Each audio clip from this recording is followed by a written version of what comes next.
Ok, merci.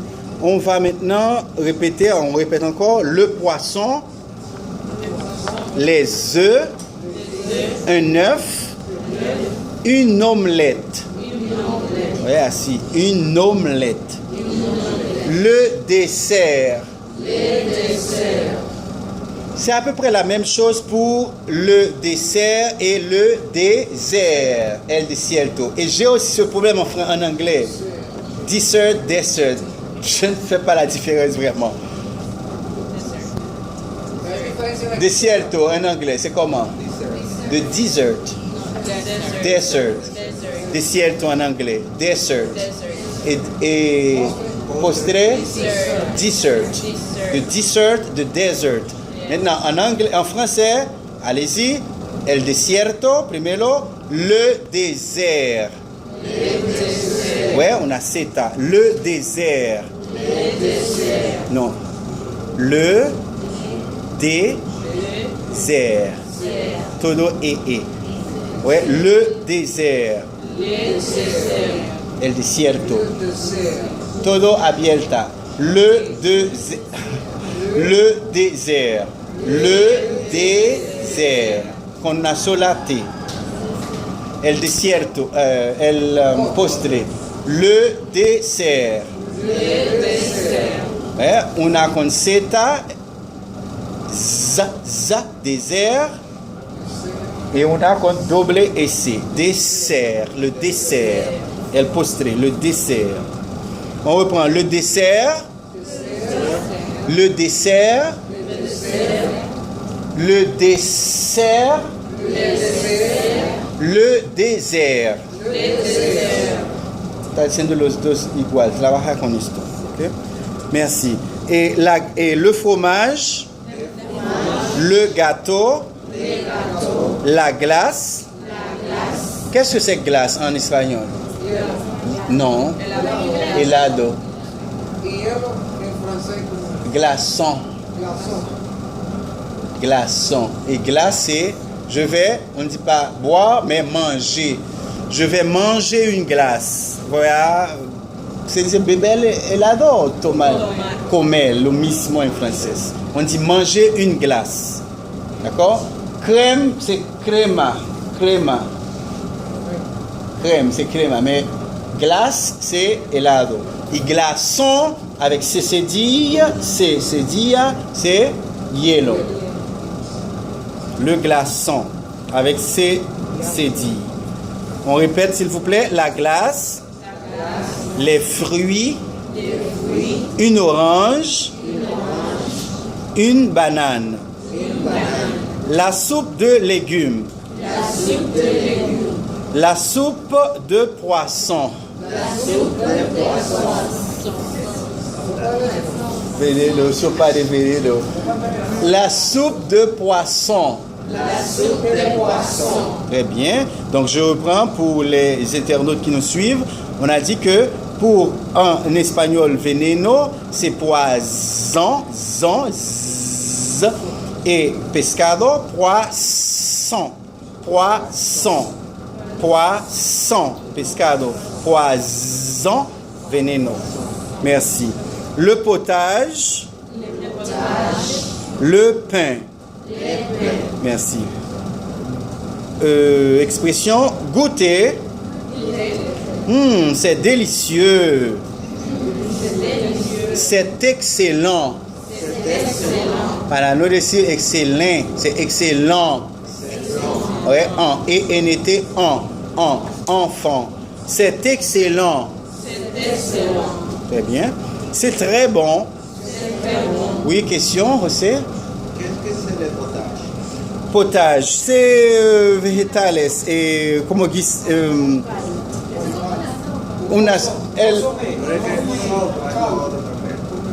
non, la soupe de poisson, comment je te dis? Et c'est là, je ne peux pas le voir bien. Guiso végétales. Et le potage, sopa. C'est la soupe, c'est comme un sancocho, si tu veux.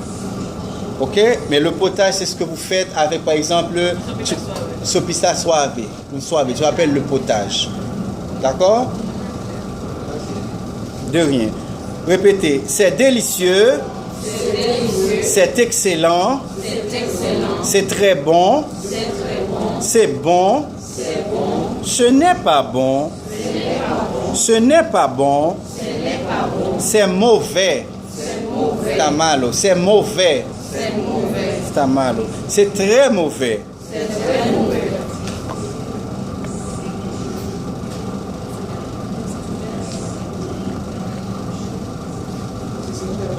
Merci. On est à la page 67 pour exprimer la quantité. C'est très important. Hein? Pour exprimer la quantité, les articles partitifs que l'on utilise sont, vous répétez après moi, du, de la, de, des.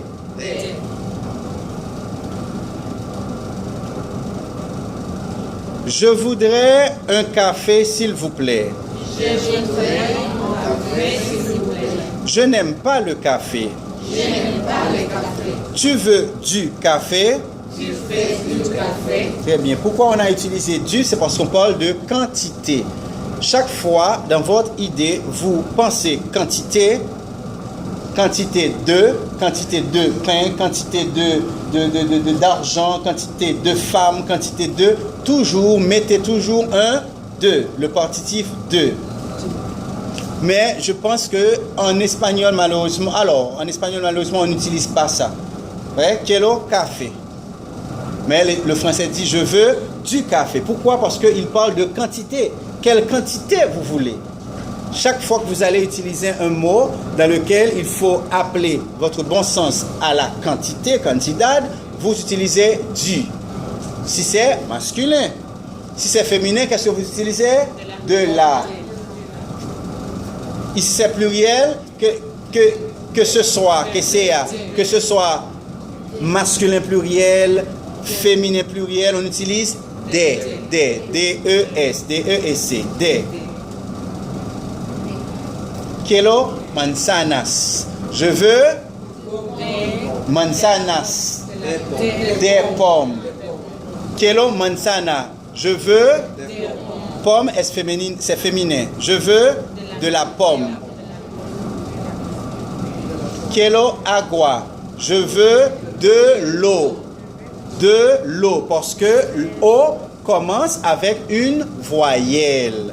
Donc c'est aquí que usted va a usar el DL apóstrofe. Cuando la palabra empiece con una vocal. Ejemplo, agua. Se escribe E-A-U-O.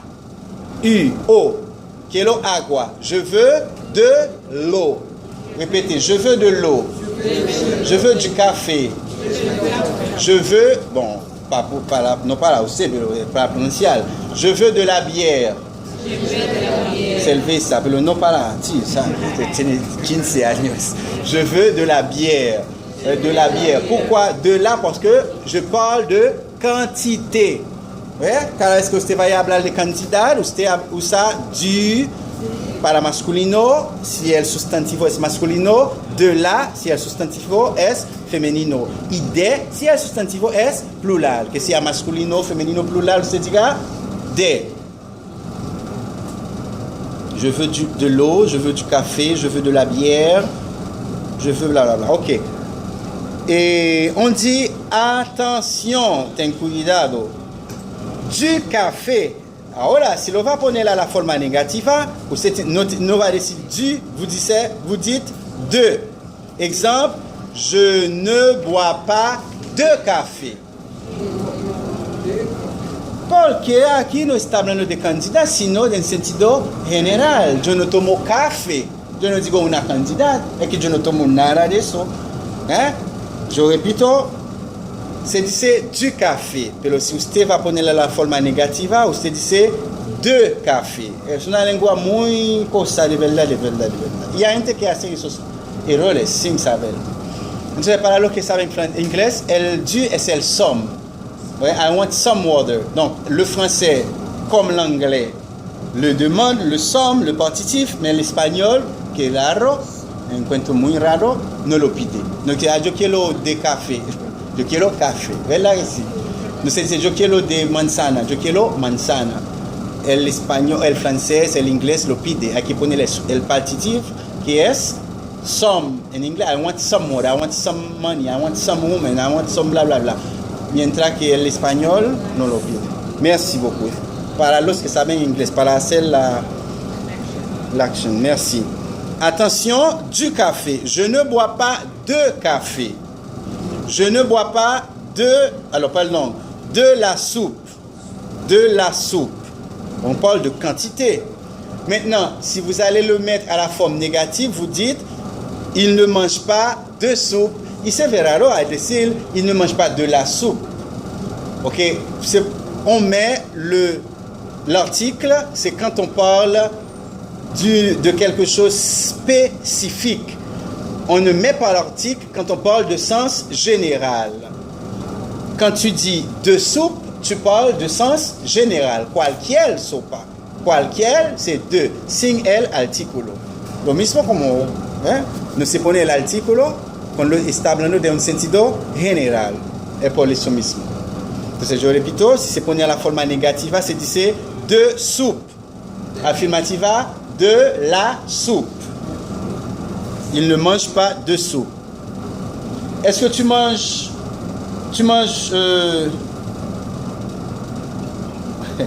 est-ce que tu bois de l'eau? Je ne bois pas d'eau. Très bien, tu es très intelligent. Tu bois de l'eau, je ne bois pas d'eau. D'eau. La prononciation, d'eau. Je ne bois pas d'eau. Je ne bois pas d'eau. La pregunta est là, est-ce que tu bois de l'eau? Et quand je réponds, je dis, je ne bois pas d'eau. Est-ce que tu bois de l'alcool? Est-ce que tu bois de l'alcool?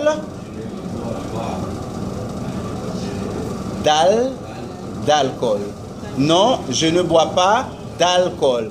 Ça significa, je ne bois pas de l'alcool.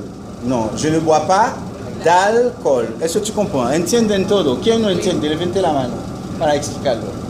Todos entienden. Ok? Dans le livre, répétez, des champignons. Nous ne prenons pas de champignons. Très bien. Et quelle est l'importance de ceci? L'importance, c'est de bien écrire le français. Quand vous allez, je sais que vous allez au Canada, vous allez résider au Canada. Quand vous allez au Canada, on va vous donner un examen. On va vous donner un examen écrit, un examen oral. Vous allez résider au Canada, vous allez résider en France, on vous donne un examen. Vous ne devez pas faire ces erreurs. Si vous faites ces erreurs, on vous dit, ok, vous parlez, mais vous n'êtes pas encore prêt. Et qu'est-ce qui va arriver? Ok, on peut vous donner la résidence. Vous allez en France, à Paris, au Canada. Mais, suivant votre niveau de français, on va vous catégoriser dans quel travail. Tu ne parles pas bien, tu ne peux pas être médecin. Tu veux être médecin au Canada et tu ne parles pas français. Tu vas tuer les gens là-bas. Toi, tu travailles dans les toilettes. Parce que Ah oui, c'est ça. Bon, parce que vous ne maîtrisez pas les choses. Donc, c'est l'importance de comprendre ça. C'est pour bien écrire le français. Ok? On continue dans le livre. Répétez. De l'eau, du café. Je veux de l'eau. Je veux du café. Je veux du bœuf.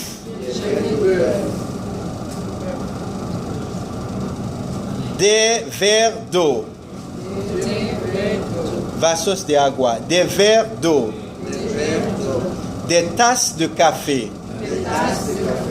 Tassas de café. Des morceaux de bœuf. Pedazos de res.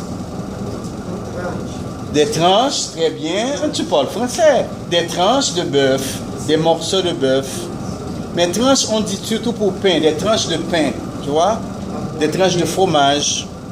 Beaucoup de, très. Ah non, attendez. On dit un peu de, un poco de. C'est le mismo como en espagnol. Un peu de. Yo quiero un poco de manzana. Je veux un peu de fromage, de pomme. Quiero algunas. Je veux quelques pommes. Necesito algunas manzanas. Je veux quelques pommes. Quelques amis sont venus me voir. Quelques amis étaient avec moi hier soir. Quelques amis étaient avec moi hier soir au stade olympique. Beaucoup de. Lo que le está diciendo es que después del beaucoup siempre hay que poner de. ¿Ve? En muchos. El mucho no requiere de en español, pero en francés sí. Yo tengo mucho. ¿Mucho qué? Mucho dinero. No sé, yo no diga yo tengo mucho de dinero, no. Pero el francés dice hay que poner la de. J'ai beaucoup d'argent. Cuando el español dice tengo mucho dinero. J'ai beaucoup d'argent. Merci. C'est ce qu'il faut. Après beaucoup, on met deux. Après un peu, un poco, lo mismo, on met deux. Quelques, on ne met pas deux. C'est algunos, algunas. On continue. En bas, le pronom après les prépositions. Ça, c'est très, très important. J'ai vu des étudiants, malheureusement, je suis en train de le dire, il y a, on est en train d'enregistrer, niveau 7, qui ne comprennent pas ça. Hier, niveau 7, français, merci. Niveau 7, ne sait pas les prépositions. Moi, toi, lui. Donc, s'il vous plaît, portez attention. Pong attention à esto. Et si tu dis par exemple, pour dire, si tu dis je, donc c'est moi, toi, lui, féminino, elle, nous, vous, eux, elle. C'est quoi ça? Par exemple, si tu dis c'est pour moi, es para mí, es mío. Comment on dit ça? C'est pour, es tuyo, c'est pour, es d'elle, c'est pour, si c'est féminino, c'est pour elle. Très bien. Et para ellos, c'est pour eux. Entonces ellos me dijeron, c'est pour il. Il es un sujeto, pronombre sujeto, se lo coloca antes del verbo. Después del verbo lo que viene es un complemento, preposición, que es moi, toi, lui. A estudiar de memoria. Así todos, vamos, repite. Moi, con los gestos para que se quedan. Moi, mirando a un amigo bueno.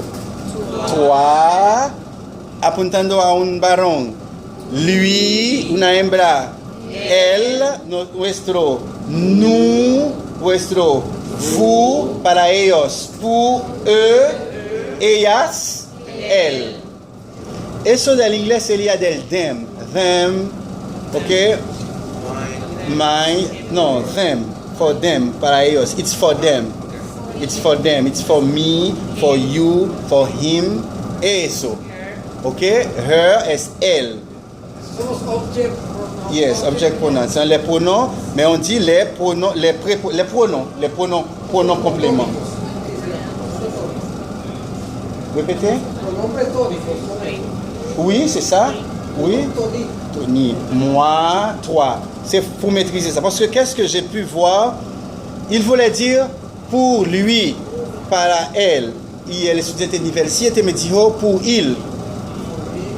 Nivel 7. Ya no lo dominen, ¿ok? Cada vez que usted quiere decir para mí, para ti, para él, para ella, para nosotros, el nosotros es nous, el mismo. Para ustedes es vous. Para ellos es eux. Para ellas, elle. D'accord? Très bien. Ok, merci. Entonces, para decir conmigo, ¿cómo se dice en français? Avec moi. Contigo. Consigo. ¿Se puede decir consigo? Yo creo que sí, pero es con él. Ustedes dicen con él, pero yo estudié consigo. Consigo. No, es muy usual decir consigo. Pero sí, no es muy usual, es con él. Pero no recuerdo haberlo estudiado. Yo voy consigo, no.